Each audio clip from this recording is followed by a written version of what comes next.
You mentioned running to a dude who was rolling it up. How often did you see something like that? Like, what would cause somebody to have to roll it up? Shit, drug debts.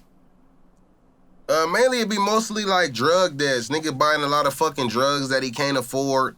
And then when it's all said and done, it's kind of left on the homies that you ride with. If your peoples can't afford to pay your drug debt, and you know, if you a drug addict and you think you kind of tough, you know what I'm saying? And then you might be buying it from another race, and the other race might not seem like they kind of tough. But you gotta understand that these motherfuckers is like this. Like, so if this ain't tough, these two is like, you can't be trying to think you gonna get over them. And a lot of do that. They're by that. If somebody give them a GP and they keep offering and keep giving them like on drugs on GP, just on like good principles and thinking your ass finna come with the money later on, because that's what you saying. Oh, I'm getting commissary this day, I'm getting this day. You know what I'm saying? They gonna keep breaking you off until that day come, fam. And then they gonna even try to give you a little bit of leniency. And then they gonna go tell your peoples. And now everybody in your business, now the whole yard know you got a drug debt that you can't afford, you feel me? And you gonna have talking like, what should we do about it? How big is it? You feel me? Should we stab this up? Or should we like, you might, bro, if you done took some shit that can't nobody pay, like you done did a phone or you done did something that cost a lot of money, bro, and can't nobody pay for that shit, the other races might be like, you gotta get him out of here. Like, you gotta get him out of here, bro. Y'all gotta poke him up. Like, nigga, it'll kind of be like a big old, it'll be like a big old court. Like, you gotta go to court. Hell yeah, bro. A lot of motherfuckers roll it up from drug debts. You gonna roll it up if you like turning down the fight. You feel me? If you don't want to fight with somebody and shit like that, and you know it's about to be on the yard, and y'all finna get yard down, might be trying to stab you, so the police gonna be shooting the gun at you. You know what I'm saying? It's just kind of like sometimes it's a lose-lose situation. If you done did some shit and the mother is coming, and you know you finna get stabbed up, and the police gonna be shooting, and they coming with tear gas bombs, and they coming with pepper spray, like, your ass is gonna roll it up fast as a mother. You gonna fill out that little paper like you going to the medical. You gonna be in the medical like, help me, please, help me, please. I am not leaving this medical office. I am not going back. Be hiding in the medical with the nurses, bitch. For real. Yeah, man, it's a lot of things that you could get rolled up for, man. Doing some weird shit. Might be sleep. If anybody say they hear weird noises coming from your cell, like your cellie is moaning and groaning, or you moaning and groaning, you might have to get rolled. Gonna do their research and might have to get your ass out of there. You feel me? Hell yeah, man. I done seen a stab a mother just cause he farted. I'm trying to tell you, bro. He like, oh, you think that's a mother game? A little young ass kid on the yard, like 19 years old. He on the yard. We all about to pull up bars. We out there with the OGs. We on some thugging shit. If you working out and you on some gangster shit, we thugging. But this little young, I don't know what he was on. You know, back in when I was growing up, a lot of them kids used to hit the yard on some jerking shit. Like some party shit, like it's called jerking, where they used to do the little jerking and little party skinny jeans, and they was hitting the yard thinking they was like at Kitty Land. You feel me? So one day we standing by the bars doing pull-ups. One of the little youngsters, I think he was a Crip. You feel me? I don't know if he was from up north. You got different bars.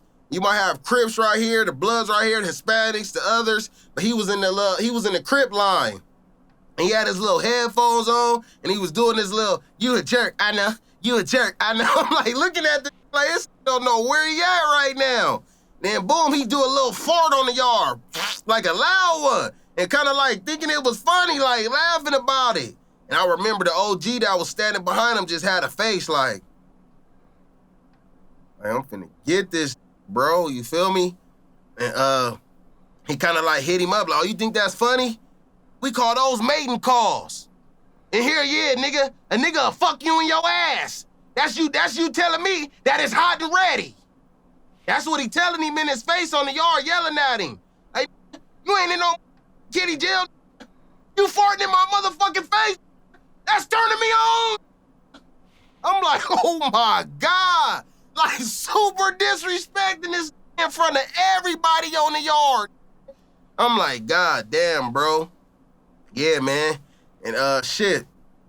So, shit, bro. And that's just kind of like where it went from there. You feel me? When we went inside the building, they said that OG stabbed him up. You feel me? I don't know if he took his ass or not. You feel me? But it was a whole nother story that I had witnessed when I was in that, where OG was taking an ass. You feel me? Yeah, bro. Like, this shit ain't no game, bro. You gonna see all kind of shit, man. You gonna see lady COs walking past. Then you might have 10 right here standing in the shower, butt naked, bro. Then you gonna have 5 lady COs in that walking past like it's like a porno, my nigga. Like, then they tight ass officer suits. Like, nigga, it's one small step from a porno scene, bro. If the lady COs bust their titties out, it's a porno scene at Old Folsom. On my mama, if I'm lying, I'm dying, bro. Any tell you, 3 building got the shower as soon as you walk up. The officer's desk is right there, and the showers is all butt naked motherfuckers. Ladies walking through, nurses, it's like one scene away from either a gay or a straight porno scene, man. Okay, so you mentioned being a prison fighter. Yeah, hell yeah. And having 15 fades. 15 fades. And within a 3-year span? About 4 years span. I caught an extra charge. I did like 3 years, 9 months on that term. You feel me? Yeah. Okay. You know, if you were thinking about like, you know, which fade did you expect not to happen that went down? Shit. Which fade did I expect not to happen? Shit, man. It was I think I had, damn, man, I really don't remember what fade I could think about that I really didn't expect to happen. Shit. You're a pretty big dude, man. Oh, okay. I had ran into some up. I was like on my last day in. I don't know if I told you that story, and it was like a small riot out on the tier and shit like that. You feel me? I don't think I heard that one. Yeah, so okay, so I like in my head, bro, it's like my last day in Old Folsom. Bro, I just been in juvenile hall fighting 18 years, finally got it down to the 4 years. It was really supposed to be 3 years, 80%. Like I said, I caught an extra charge, you feel me? I had to break a nigga jaw in there. You know what I'm saying? So, bro, it's my last day. I'm already on C status. C status is where you on this tier and you can't have shit. You can't have no phone. You can't have no TV. You can't have no radio. You really on your last straw. Your ass finna get sent off to another prison where it's way more tighter, where you ain't gonna be able to run around at all. You feel me? At Old Folsom, me going there at a young age and growing up in that mother, it just felt like a college. You know what I'm saying? Because you could go to the medical, you could see ladies from the streets. Sometimes they bring the kids in. It's like a scare straight program. You feel me? It's just a lot of things you could do. You could go to school. You know what I mean? It's people going to work. It's having respect, you know? So it was just like a breeze in the park, I would say. You feel me? And but I was on my last straw the day before I left. And I had been on that tier probably like 2 months. Where you can't have nothing. You can't go to the yard with everybody. You gotta wake up before everybody for breakfast. Like early in the morning before all the rest of the inmates come out, you go to breakfast first. And then after everybody get done eating that night, you go to chow last. Like you get the leftover scraps, but you get the first breakfast shit.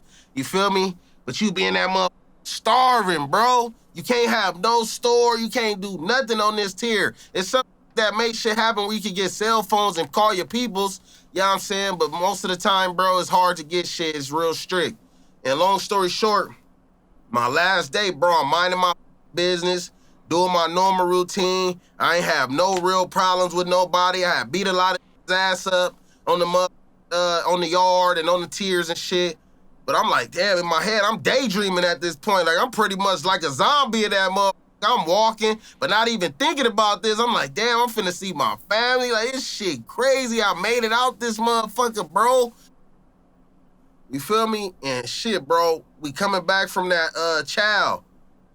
What's up? This is Cam Capone. We got more content like this coming soon. So hit that like button, subscribe, and stay locked in to Cam Capone News.